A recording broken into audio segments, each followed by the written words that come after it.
Hello friends, welcome back to my channel. আমরা WBP এবং KP এক্সামকে target করে প্রতিদিন রাত 9টায় যে প্র্যাকটিস সেটের ক্লাস শুরু করেছি, তো আজকের ক্লাসটা হচ্ছে 4 নম্বর ক্লাস। অলরেডি 3টে হয়ে গেছে, যারা দেখোনি আমি প্লেলিস্ট করে রেখেছি, সেখান থেকে তোমরা একবার দেখে নেবে। এই ক্লাসগুলো করে তোমরা বুঝতে পারবে যে প্রিভিয়াস ইয়ার কোশ্চেনগুলো কেমন ছিল। ঠিক আছে, যে 10টা কি 12টা এরকম প্রিভিয়াস ইয়ার কোশ্চেনের আমরা ক্লাস করব, তারপর প্র্যাকটিস সেট শুরু করব। তো চলো আজকের ক্লাসটা শুরু করি। আর ক্লাসের ফুল পিডিএফ আমি টেলিগ্রাম গ্রুপে প্রোভাইড করে দেবো, সেখান থেকে তোমরা ডাউনলোড করে নেবে। এই কোশ্চেনটা কলকাতা পুলিশ 2012-তে এসেছিল যে কোন ভগ্নাংশটি ক্ষুদ্রতম, আমাদের সবথেকে ছোট কোন ভগ্নাংশটা।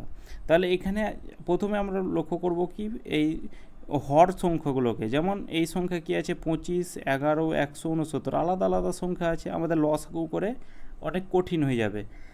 সেক্ষেত্রে আমরা কি করব, তুলনা করব। মানে কীরকম, এই 24 প্রথমে 25 আছে, এটার সাথে এই 10/11 এটাকে আমরা কোনাকুনি গুণ করব। কোনাকুনি গুণ করে ক্ষুদ্রতম চেয়েছে, ক্ষুদ্রতমটাকে নিয়ে কাজ করব। তাহলে 25-এর সাথে 10 গুণ করলে কত হবে 250, 24-এর সাথে 11 গুণ করলে কত হবে 4 11 44, 4 হাতে থাকলো 4, 11 দুগুণে 22 আর 4 হচ্ছে 26, 264। আমাদের ক্ষুদ্রতম কোনটা 250, মানে 264 ক্ষুদ্রতম না 250, তাহলে 250, তাহলে এইটা আমাদের ক্ষুদ্রতম। এবার 10/11 সাথে আমরা তুলনা করব কি তার পাশেরটা। তুলনা মানে কি, আমরা গুণ করে কোনাকুনি গুণ করব। তাহলে এখানে কত আছে 99/100, তাহলে এইদিকে আমরা 99/100 লিখলাম। তাহলে এবার কোনাকুনি যদি গুণ করি তাহলে কত হবে 9-এর সাথে 99-এর সাথে 11 গুণ করলে কত হবে 9, 9 আর 9 হচ্ছে 18, 9 আর 1 10, 1089, আর এদিকে গুণ করলে কত হবে 1000। তাহলে 1000 ছোটো না 1089 ছোটো? 1000 ছোটো, মানে এটাই আমাদের ছোট। এবার এই ছোটোটার সাথে এবার এটার তুলনা করব, যে এই 68/69, তাহলে এদিকে হচ্ছে 68/69, কোনাকুনি গুণ করলে কত হবে, এদিকে হবে 690, আর 68-র সাথে 11 গুণ করলে কত হবে 8, 6 আর 8 হচ্ছে 14, 4 হাতে থাকলো 1, 6 748। তাহলে এখানে ছোটো কোনটা আমাদের 690 ছোটো। তাহলে এখানে 10/11টাই হয়ে যাবে আমাদের সঠিক অ্যান্সার। এটা হচ্ছে সব থেকে আমাদের ক্ষুদ্রতম। ফার্স্ট কোশ্চেন, 6 সেমি ব্যাসার্ধ বিশিষ্ট একটি তামার গোলককে গলিয়ে 2 সেমি ব্যাসার্ধ বিশিষ্ট কটি গোলক তৈরি করা যাবে। যখন এই ধরনের অঙ্ক করার ট্রিক্স দেখো, যে যখন গলিয়ে বলা থাকবে, গলিয়ে মানে পুরো গলাচ্ছে, যখন কোনো একটা গোলককে পুরো গলাচ্ছে, মানে তামার গোলকটাকে গলাচ্ছে মানে তার পুরো আয়তনটাকে গলাচ্ছে, মানে পুরো গোলকটা চেঞ্জ হয়ে যাবে। তাহলে গলানো বললেই আমরা আয়তন বের করব। এবার এখানে গোলকের সাথে এখানে এরকম অনেক অঙ্ক আছে, যে গোলককে গলিয়ে চোঙ তৈরি করা যেতে পারে, এরকম আছে যে চোঙকে গলিয়ে গোলক তৈরি করা যেতে পারে। তো যেটা গলিয়ে বলবে সেটা আমরা বের করব। এই গোলককে গলাচ্ছে মানে গোলকের আয়তন বের করব, সেটাকে ভাগ করে দেব। এবার যেটা বলবে, এখানে আমাদের গোলক বলা আছে, তাহলে গোলকের আয়তন দিয়েই ভাগ করব। তাহলে এখানে ব্যাসার্ধ দুটো আছে, তাহলে এখানে এই প্রথমে বড় গোলক, এটা 6 সেমি ব্যাসার্ধের একটা গোলক আছে, মানে এটা বড় গোলক, আর এটা হবে আমাদের কি ছোট গোলক। তাহলে বড় গোলকটাকে গলিয়ে আমরা ছোট গোলক তৈরি করব। তাহলে গোলকের যে আয়তনের ফর্মুলা সেটা কি 4/3 পাই আর কিউব, এটা আমরা জানি। এটার সাথে আমরা ভাগ করব কি এই ছোট গোলকটাকে, অর্থাৎ 4/3, এটাকে বড় আর ধরে নিচ্ছি বড় গোলকের, কারণ দুটো যেহেতু ব্যাসার্ধ আছে। তাহলে 4/3 পাই আর কিউব। তাহলে এবার এটা আমাদের কাটাকুটি করে যে নাম্বারটা পড়ে থাকবে সেটাই হয়ে যাবে আমাদের সংখ্যা, যে অতটা গোলক তৈরি করা যাবে। প্রথমে আমাদের 4/3 কাটা যাবে, পাই কাটা যাবে, এদিকে আর কিউব, প্রথমের ব্যাসার্ধটা কত ছিল 6 সেন্টিমিটার, তাহলে এদিকে 6-এর কিউব হয়ে যাবে। আর এদিকে কত আর কিউব, মানে ছোটো ব্যাসার্ধটার কত, মানে ছোটো গোলকের ব্যাসার্ধটা কত 2 সেন্টিমিটার, তাহলে 2 × 2 × 2, 2 দিয়ে কাটা দিলে 3, 2 দিয়ে কাটা দিলে 3, আর 2 দিয়ে কাটা দিলে 3, 3কে 3 বার গুণ করলে কত হবে 27। এটাই হয়ে যাবে আমাদের কিন্তু রাইট অ্যান্সার, যে 27টি কিন্তু গোলক তৈরি করা যাবে। 10 বছর আগে বাবার বয়স ছেলের বয়সের 3 গুণ ছিল। 10 বছর পরে বাবার বয়স ছেলের বয়সের দ্বিগুণ হবে। বাবা ও ছেলের বর্তমান বয়সের অনুপাত কত হবে? তাহলে এখানে আমরা ফাদার অনুপাত সন লিখলাম। এবার প্রেজেন্টটাকে মিডিলে লিখব। 10 বছর আগে বলা আছে, তাহলে ওপরে লিখব 10 বছর আগে। আর 10 বছর আগে কি বলা আছে, ছেলের বয়সের 3 গুণ হবে তার বাবার বয়সটা, মানে ছেলের বয়সটা যদি 1 হয় তাহলে তার বাবার বয়সটা কত হবে 3 হবে। আর 10 বছর পরে ছেলের বয়স বাবার বয়সের দ্বিগুণ, বাবার বয়স ছেলের বয়সের দ্বিগুণ। তাহলে এখানে 10 বছর পরে, তাহলে এখানে আমরা 10 বছর পরে লিখব। আগে বললে প্রেজেন্ট থেকে ওপরে, আর পরে বললে প্রেজেন্ট থেকে নিচে, তাহলে এটা দ্বিগুণ হবে তার বাবার বয়সটা।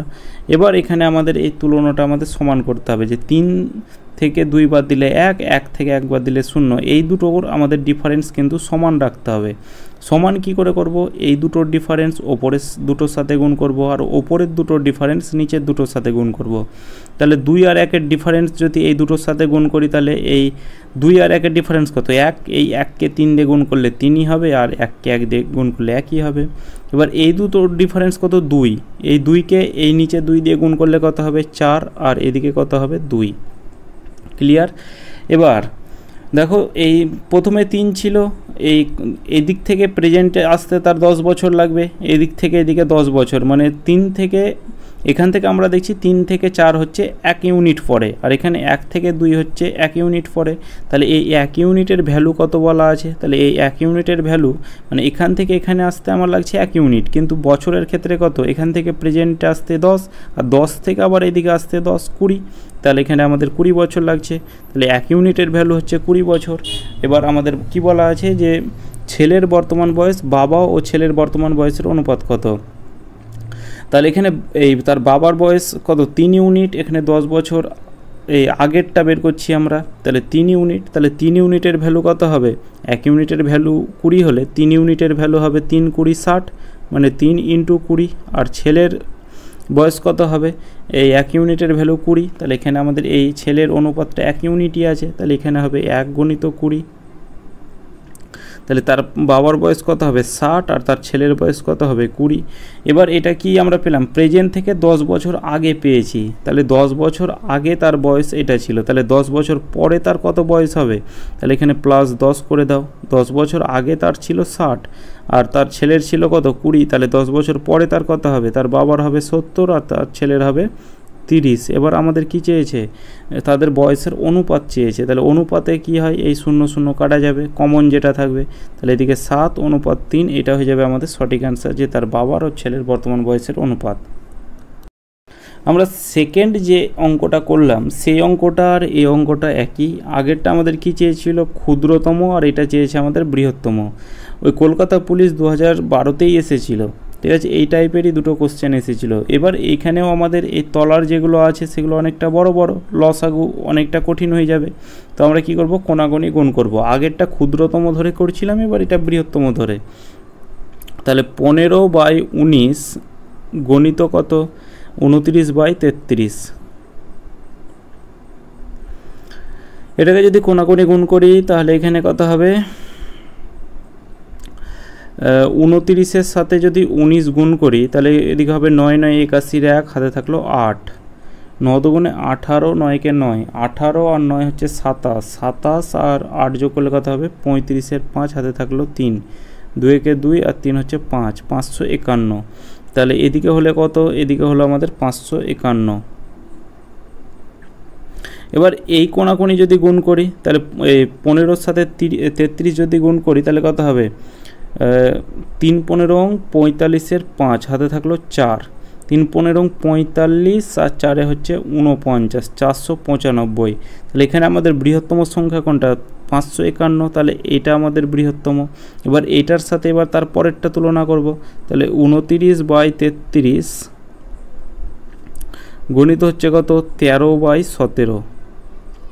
তাহলে এবার কোনাকুনি যদি গুণ করি, 13-র সাথে 33 গুণ করলে কত হবে? 3 13 39-এর 9 হাতে থাকলো 3, 3 13 39, 40 41 42, অর্থাৎ 429। আর এদিকে যদি গুণ করি 29-এর সাথে 17, তাহলে কত হবে? 7 9 63, 3 হাতে থাকলো 6, 7 দুগুণে 14 আর 6 হচ্ছে 20, আর 9কে 9 29-এর 9 হাতে থাকলো 2, 493। এদিকে হলো আমাদের কত? 493।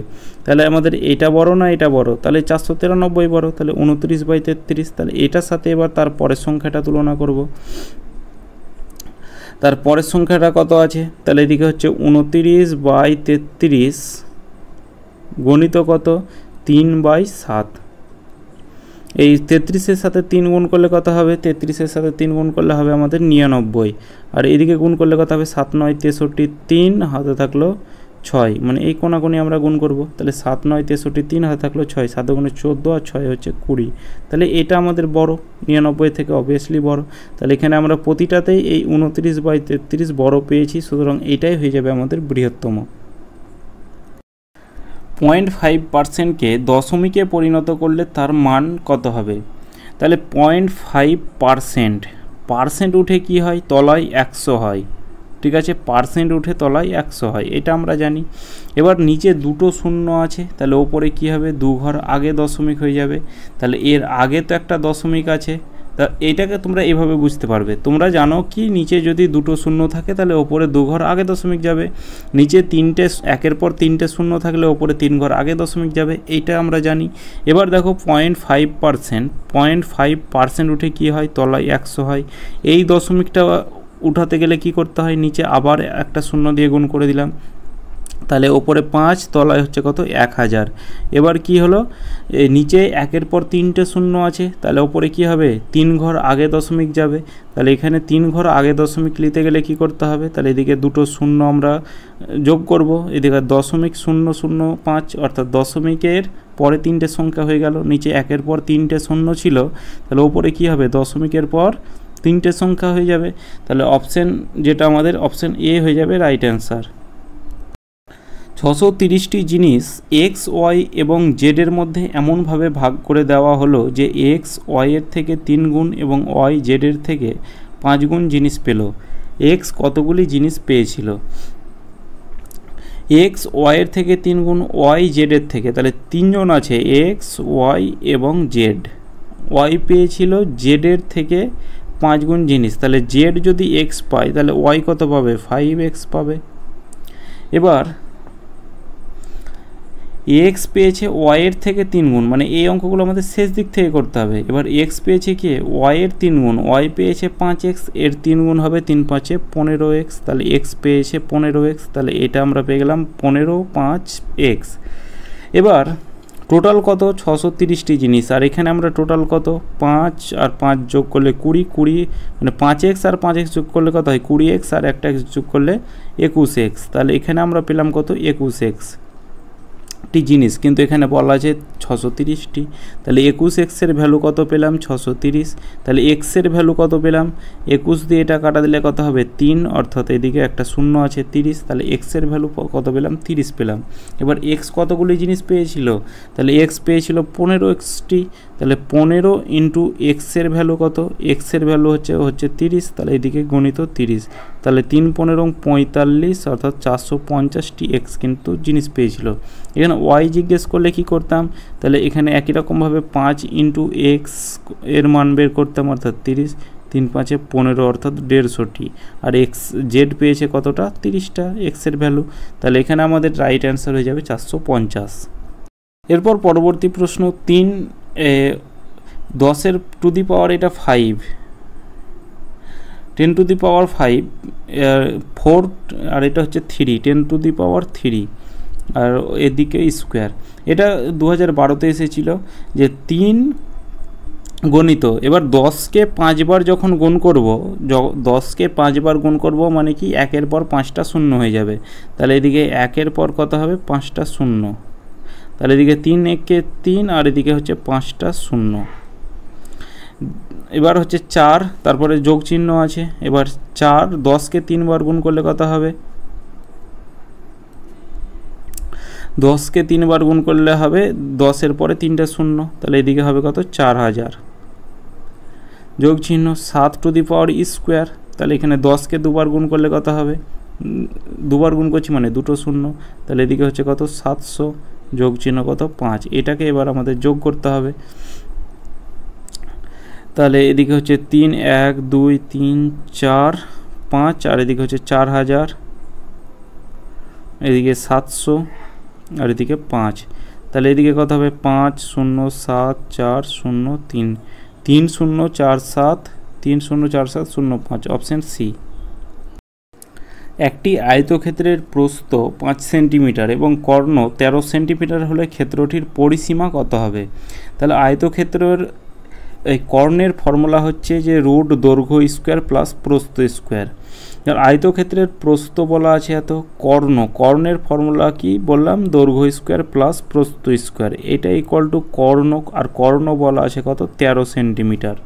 তাহলে আমরা কি জানি স্কোয়ার উঠে রুট হয়, তাহলে এই রুটটা উঠে এদিকে কি হবে, স্কোয়ার হবে।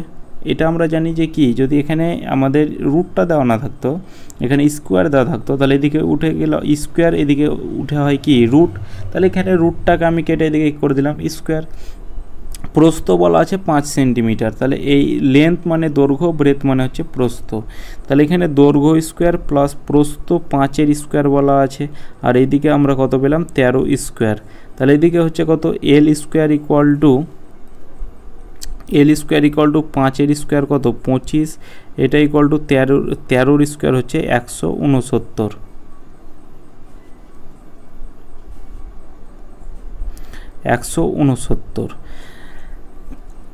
এল স্কোয়ার ইকুয়াল টু কত হবে, তাহলে 169 থেকে আমরা কি করব, এই প্লাস 25টা সমানের এদিকে গেলে -25 হয়ে যাবে, তাহলে এখানে আমাদের এল ইকুয়াল টু অর্থাৎ এল স্কোয়ার ইকুয়াল টু কত হবে, তাহলে 169 থেকে 25 মাইনাস করলে কত হবে 144, তাহলে এল ইকুয়াল টু কী হবে, স্কোয়ার উঠে এদিকে রুট হয়, যেটা প্রথমে আমি বললাম, তাহলে এখানে এই 144টা কার বর্গ হয় 12 বর্গ, তাহলে মানে 12-র স্কোয়ার 144 হয়, তাহলে এই 144 বাইরে বেরিয়ে এসছে হলো 12, তাহলে দৈর্ঘ্য কত পেলাম 12 পেলাম। এখানে আমাদের পরিসীমা চেয়েছে, তাহলে আয়তক্ষেত্রের যে পরিসীমার ফর্মুলা প্যারিমিটার, সেটা কি ব্র্যাকেটে হচ্ছে 2 ব্র্যাকেটে দৈর্ঘ্য প্লাস প্রস্থ, এটা হচ্ছে আমাদের পরিসীমার ফর্মুলা। এখানে যদি এরিয়া চাইতো, তাহলে এরিয়া হয়ে যেত দৈর্ঘ্য গণিত প্রস্থ, তাহলে এখানে 2 আর এদিকে দৈর্ঘ্য প্লাস প্রস্থ, দৈর্ঘ্য কত পেলাম 12 আর প্রস্থ 5 বলা আছে, তাহলে 12 আর 5 যোগ করলে কত হবে 17, 12 আর 5 যোগ করলে 17, তাহলে 17 দুগুণে 34, এটাই হয়ে যাবে আমাদের রাইট অ্যান্সার, যে পরিসীমা হচ্ছে 34 সেন্টিমিটার। যদি y equal to 3x plus 12 এবং y ইকুয়াল টু 5 হয়, তবে x এর মান কত হবে, y ইকুয়াল টু কত 3x plus 12, y equal to হচ্ছে 3x প্লাস 12, এবার y এর ভ্যালু 5 বলা আছে, তাহলে 5 ইকুয়াল টু 3x প্লাস 12, তাহলে এখানে আমাদের কি হবে 3x ইকুয়াল টু, এদিকে তো আমাদের প্রথমে 5 ছিলই, প্লাস 12টা সমানের এদিকে গেলে হবে -12, তাহলে 3x ইকুয়াল টু 12 থেকে 5 মাইনাস করলে কত হয় 7 হয়, কিন্তু বড়টার আগে মাইনাস সাইন আছে, সুতরাং -7 হবে। x ইকুয়াল টু কত, তাহলে -7 তলায় কত হয়ে যাবে 3, মানে 3টা এদিকে গুণ হয়ে আছে, সমানের এদিকে গেলে কি হবে ভাগ হবে, তাহলে -7/3 অপশন ডি। এরপর নেক্সট কোশ্চেন, দুটি সংখ্যার যোগফল 32 এবং এর একটি সংখ্যা -36 হলে অপর সংখ্যাটি কত।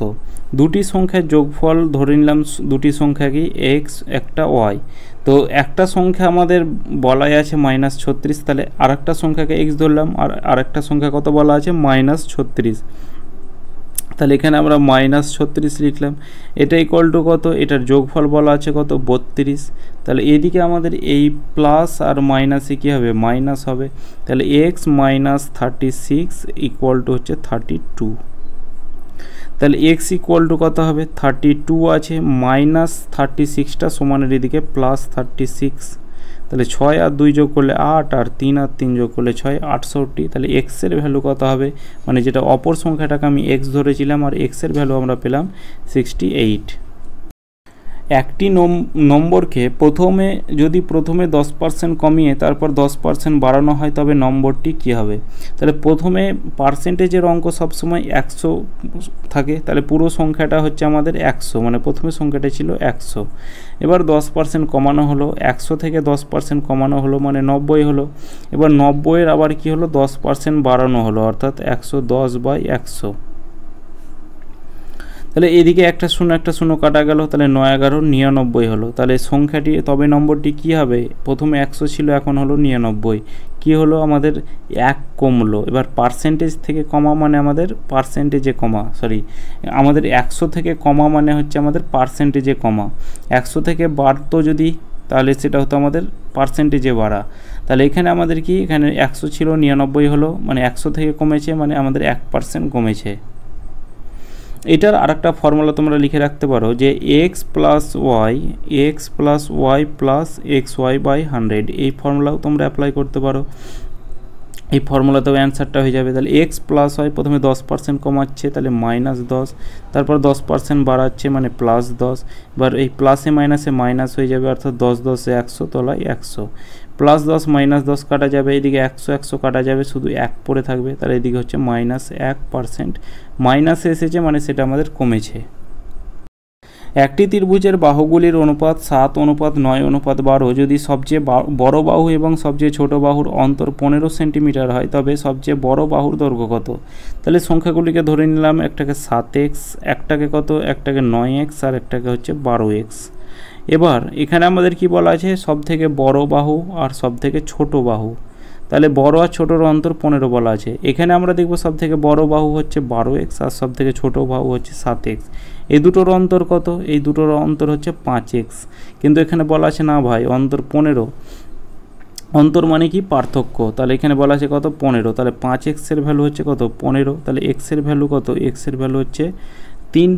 তাহলে এখানে সবচেয়ে বড় বাহু কত? বড় বাহুর দৈর্ঘ্য চেয়েছে, তাহলে বড় বাহু হচ্ছে আমাদের 12x। তাহলে এখানে 12 × x এর ভ্যালু কত পেয়েছি? 3। তাহলে 3 × 36 সেন্টিমিটার, এটাই আমাদের সঠিক অ্যান্সার। ছোট বাহু চাইলে 7x, 7-এর সাথে x গুণ করতাম।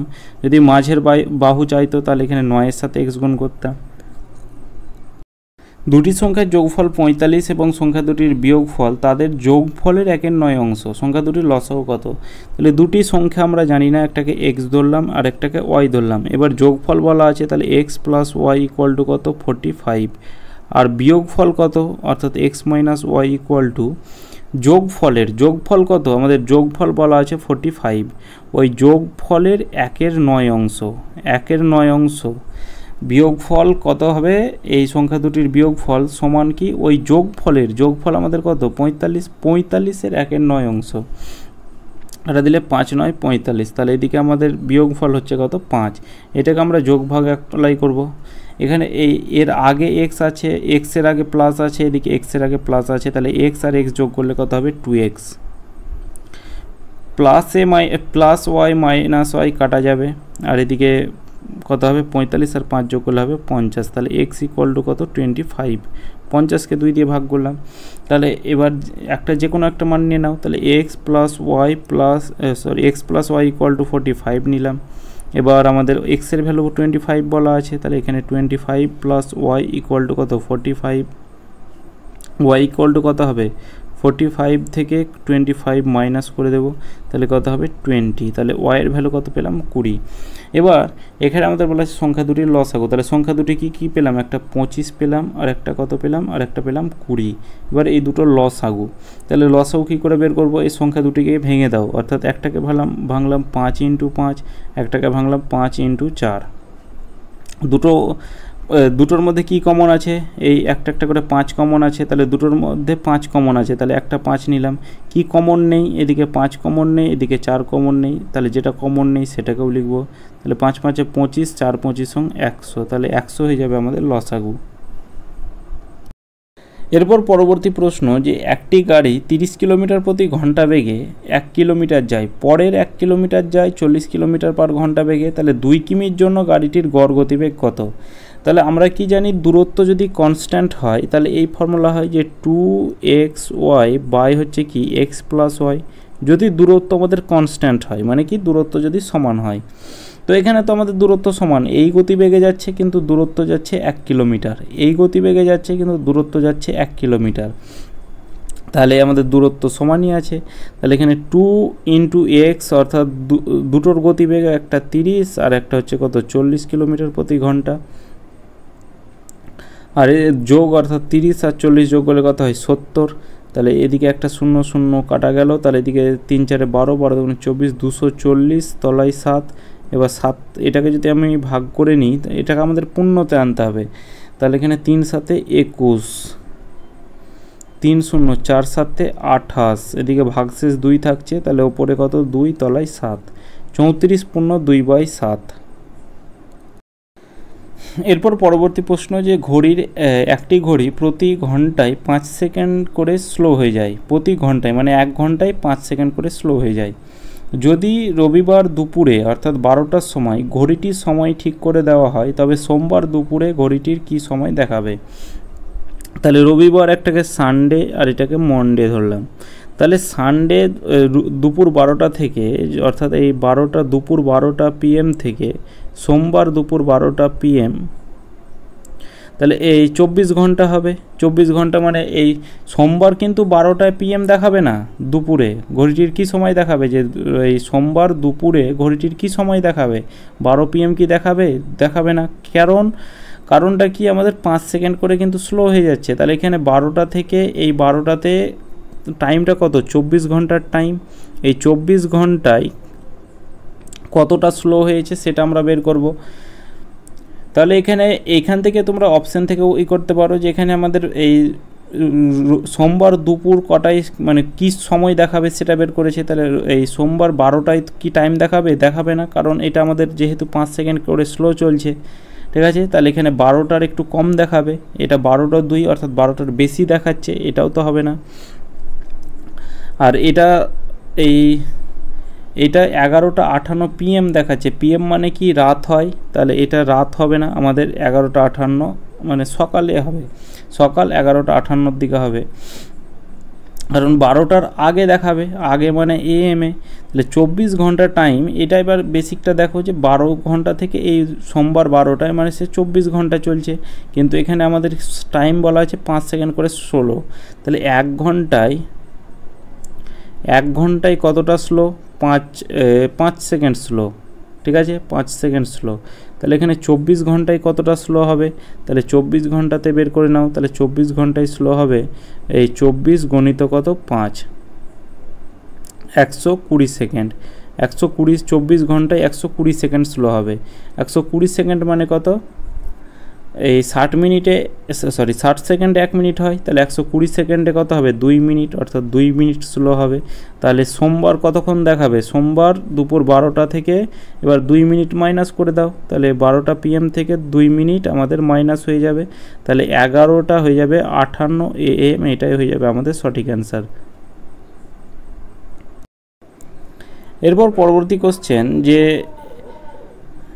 এটা আমাদের ভাগ চিহ্ন আছে, এটা একটু এই 2012 কোশ্চেনপত্র থেকে কেটেছি, এত কোয়ালিটিটা খারাপ। যে প্রথমে দেখো 4 মাইনাস, প্রথমে 2 থেকে যদি আমরা 9 মাইনাস করি তাহলে কত হবে, -7 হবে। আর এদিকে -7 পাওয়ারে 0, যোগ চিহ্ন 3-এর স্কোয়ার কত হয়, এটা আমাদের 3-এর স্কোয়ার আছে 9 হয়, ভাগ চিহ্ন হচ্ছে 1, যোগ চিহ্ন 3। এবার তোমরা মনে রাখবে কোনো সংখ্যার পাওয়ারে, যে কোনো সংখ্যা অর্থাৎ 2-এর পাওয়ারে যদি আমাদের 0 থাকে তাহলে এটার মান হয়ে যাবে 1, 3-এর পাওয়ারে যদি আমাদের 0 থাকে তাহলে এটার মান হয়ে যাবে 1। যার পাওয়ারে মানে যাই থাকুক, মানে যেই সংখ্যাই থাকুক পাওয়ারে যদি 0 হয় তাহলে সেটার মান কত হবে, 1 হবে। তাহলে এখানে আমাদের এই 4 মাইনাস এই 7-এর পাওয়ারে 0 আছে, তাহলে এটার ভ্যালু কত হবে, 1 হবে, প্লাস 9কে 1 দিয়ে ভাগ করলে 9ই হবে, প্লাস 3, তাহলে এদিকে 4 আর 9 যোগ করলে কত হয় 13, 13 আর 3 যোগ করলে 16, 16 থেকে আবার আমাদের কি করতে হবে, 1 মাইনাস করতে হবে, তাহলে 15 হয়ে যাবে আমাদের, এটা রাইট অ্যান্সার। একটি অটোরিকশা 40 কিলোমিটার প্রতি ঘন্টা গতিবেগে 2 ঘন্টা 30 মিনিটে চলেছে। যদি সে তার গন্তব্যস্থলে আরও 1 ঘন্টা পরে পৌঁছায় তবে রিক্সাটির মোট দূরত্ব কত হবে। তাহলে অঙ্কটা পড়ে মনে হবে যে আমরা কি করব বুঝতে পারবে না, কিন্তু একটু ভালোভাবে যদি তোমরা মানে রিডিংটা পড়ো তাহলে বুঝে যাবে। অটোরিকশার গতিবেগ এত কিলোমিটার, সে 2 ঘন্টা 30 মিনিট চলেছে, সে তার গন্তব্যস্থলে আরও 1 ঘন্টা পরে পৌঁছায়। তাহলে 2 ঘন্টা 30 মিনিট চলেছে, তাহলে সে গন্তব্যস্থলে আরও 1 ঘন্টা পরে পৌঁছায়, মানে সে পৌঁছায় কত, 3 ঘন্টা 30 মিনিটে, 1 ঘন্টা পরে যেহেতু পৌঁছাচ্ছে, তাহলে 3 ঘন্টা 30 মিনিটে সে পৌঁছেছে। তবে রিক্সাটি মোট দূরত্ব কতটা অতিক্রম করেছে।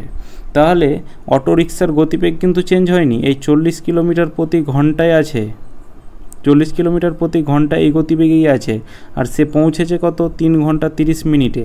তাহলে এখান থেকে আমাদের কি বের করতে বলেছে, দূরত্ব বের করতে বলেছে। তাহলে এখান থেকে দূরত্ব আমরা বের করতে পারবো না, যে ডিস্টেন্স ইকুয়াল টু কি, স্পিড ইন্টু টাইম, এটা আমরা জানি। স্পিড আমাদের কত বলা আছে, 40 কিলোমিটার প্রতি ঘন্টা বলা আছে। টাইম কি বলা আছে, 3 ঘন্টা 30 মিনিট আছে। এবার মিনিটটাকে আমরা ঘন্টাতে করব। আগের ক্লাসগুলোতে আমরা করেছি যে এইখানে আমাদের 3 ঘন্টা আছে, 30 মিনিট যেটা আছে কি করব, মিনিটকে আমরা ঘন্টাতে করব, অর্থাৎ 60 দিয়ে ভাগ করব। 30 দিয়ে কাটা দিলে এটা কত হবে, 1/2। তাহলে এইটা হয়ে গেল 1/2 ঘন্টা। তাহলে 3 ঘন্টা প্লাস 1/2 ঘন্টা, তাহলে 2 হয়ে যাবে লসাগু। তাহলে 3 দুগুণে 6 আর 1 7, 7/2 ঘন্টা। তাহলে এই সে টাইমটাই সে পৌঁছায় কত, 7/2 ঘন্টায়। তাহলে এখানে টাইম হচ্ছে কত, 7/2 ঘন্টা। তাহলে 2 দিয়ে কাটো অর্থাৎ 20, আর 20-র সাথে 7 গুণ করলে হবে 7 দুগুণে 14 অর্থাৎ 140। তাহলে 140 কিলোমিটার কিন্তু সে কি করেছে, অতিক্রম করেছে, অপশান বি। একজন মা এবং তার 6 সন্তানের বয়সের গড় 12 বছর। মার বয়স বাদ দিলে সেই গড় 5 বছর কমে যায়। তাহলে মার বয়স কত? তাহলে মা এবং 6 সন্তানের বয়সের গড় হচ্ছে 12 বছর। তাহলে মা এবং 6 জন সন্তান মিলে টোটাল কতজন হলো, 7 জন। 7 জনের যে অ্যাভারেজ সেটা হচ্ছে কত, 12 বছর। অ্যাভারেজ হচ্ছে কত, 12 বছর। তাহলে টোটাল বয়স কত হবে 7 জনের, তাহলে টোটাল এজ কত হবে, তাহলে 7 জনের যে টোটাল এজ, তাহলে 7-এর সাথে 12 গুণ করব। তাহলে এখানে 7 গুণিত 12 অর্থাৎ 7 12 84 বছর। তাহলে টোটাল এজ হচ্ছে 7 জনের, সেটা হচ্ছে কত, 84 বছর। এবার তার মার বয়স বাদ দিল, তাহলে 7 জন থেকে একজন অর্থাৎ তার মা বাদ হয়ে গেল, মানে কজন হলো, 6 জন হলো। তাহলে এবার 6 জনের যে গড় বয়স, অ্যাভারেজ বয়স কি হবে, অ্যাভারেজ যে অ্যাভারেজ এজ সেটা কত হবে, যে 5 করে কমে গেল। প্রথমে ছিল 12 বছর, এখন হলো 5 বছর করে কমে গেল। তাহলে কত হলো, 12 থেকে 5 মাইনাস করে দাও, অর্থাৎ 7 বছর হলো। তাহলে এই 6 জনের যে বয়স, এই অ্যাভারেজ বয়স সেটা হচ্ছে 7 বছর। তাহলে টোটাল বয়স কত হবে 6 জনের, তাহলে এখানে হবে 6 গুণিত কী হবে 7, তাহলে 6 7-এ 42 বছর। তাহলে এখানে আমাদের কি, যখন তার মা যুক্ত ছিল তখন তার 7 জনের বয়স ছিল 84। এবার তার মা যখন বাদ হয়ে গেল তখন কি হলো, তখন এই 42 বছর হয়ে গেল 6 জনের বয়স। তাহলে এখানে তার মার বয়স কত, তাহলে এখানে এই 7 জন থেকে এই 6 জনের বয়সটা যদি মাইনাস করি তবেই তার মায়ের বয়সটা পেয়ে যাব। তাহলে এখানে 84 থেকে কি করব, এই 42টাকে আমরা মাইনাস করব। 4 থেকে 2 মাইনাস করলে 2, 8 থেকে 4 মাইনাস করলে 4 অর্থাৎ 42 বছর। তার মায়ের যে বয়স হবে সেটা হচ্ছে 42 বছর।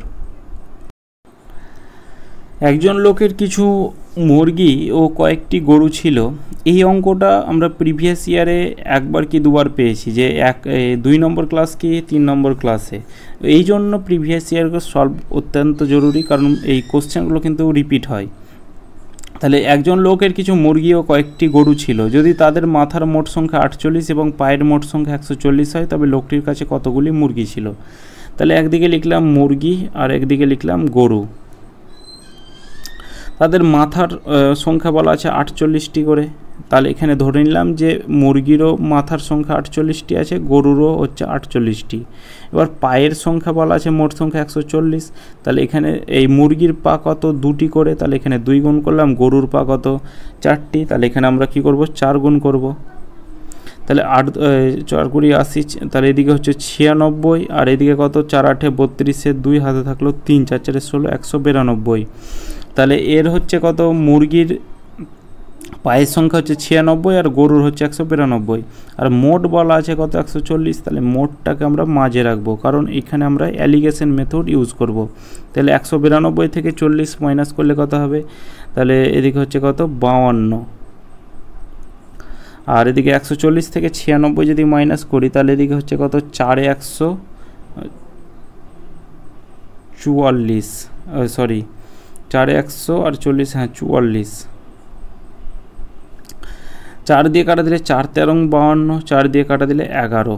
তাহলে এখানে আমাদের মাথার সংখ্যা পেয়ে গেলাম কত, 13:11।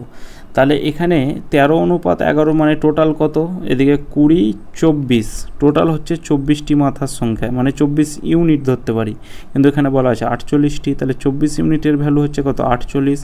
1 ইউনিটের ভ্যালু কত, 1 ইউনিটের ভ্যালু হবে 2। তাহলে 1 ইউনিটের ভ্যালু যদি 2 হয় তাহলে কতগুলি মুরগি ছিল, তাহলে এখানে আমাদের মুরগি ছিল 13 ইউনিট। তাহলে এখানে 13 ইউনিটের ভ্যালু বের করে নাও। তাহলে 13 × 2, 13 × 2 = 26, 26টি কিন্তু মুরগি ছিল। এখানে যদি আমাদের চাইতো গরু কতটা ছিল, তাহলে আমরা 11 ইউনিটের ভ্যালুটা বের করতাম। 1 ইউনিটের ভ্যালু 2, তাহলে 11 ইউনিটের ভ্যালু 22, তাহলে গরু আমাদের 22টি আর মুরগি হচ্ছে 26টি। এরপর পরবর্তী প্রশ্ন, যে একটি জমি 18,700 টাকায় বিক্রি করলে জমির মালিকের 15% ক্ষতি হয়, ওই জমিটির কত টাকায় বিক্রি করলে মালিকের 15% লাভ হবে। তাহলে এই অঙ্কটা খুব ইম্পর্টেন্ট, অনেকটা পরীক্ষাতে কিন্তু এই ধরনের কোশ্চেন আসে। প্রথমে আমি কি করব, প্রথমে আমরা 15% ক্ষতি, 15% ক্ষতি মানে কত, প্রথমে আমরা 15%-এর মান বের করব। 15% মানে হচ্ছে কত, 5 দিয়ে কাটা দিলে, মানে এটাকে আমি বেসিকভাবেই করাই যে 15% উঠে কি হলো, তলায় 100, 5 দিয়ে কাটা দিলে 3, 5 দিয়ে কাটা দিলে 20। এটা কি বলা আছে, ক্ষতি, অর্থাৎ লস বা প্রফিট যাই বলা থাকুক, নিচেরটা কি হয়, ক্রয় মূল্য। তাহলে এখানে আমাদের সিপি হয়ে গেল কত, 20 টাকা, আর 3 টাকা লস, অর্থাৎ বিক্রি করেছে কত টাকায়, 17 টাকায়। কিন্তু এখানে বলা আছে না, 18,700 টাকায় বিক্রি করেছে। তাহলে এই 17 ইউনিটের ভ্যালু কত, 18,700 টাকা। তাহলে 1 ইউনিটের ভ্যালু কত হবে, তাহলে 1 ইউনিটের ভ্যালু হবে 17 × 17, 17 × 17 অর্থাৎ 1100 টাকা। তাহলে সে কিনেছিল কত টাকায়, তাহলে আগে আমরা এটা বের করি। তাহলে 1 ইউনিটের ভ্যালু 1100, তাহলে এখানে আমাদের কি 20 ইউনিটের ভ্যালু কত হবে, তাহলে এখানে 1100 আমরা কি করব, গুণ করে দেব। তাহলে 11 × 2 = 22, আর এদিকে হচ্ছে 3টে 0, 22,000 টাকায় কী করেছিল, কিনেছিল। তারপরে 15% ক্ষতি হয়েছে, বিক্রি করেছে কত, 18,700 টাকায়। তাহলে প্রথমে আমরা ক্রয় মূল্য বের করলাম, ঠিক আছে। প্রথমে আমি জানি না যে কি ক্রয় মূল্য বের করবো না বিক্রয় মূল্য, ধরলাম আমি এই অঙ্কটা আমি কিছুই জানি না।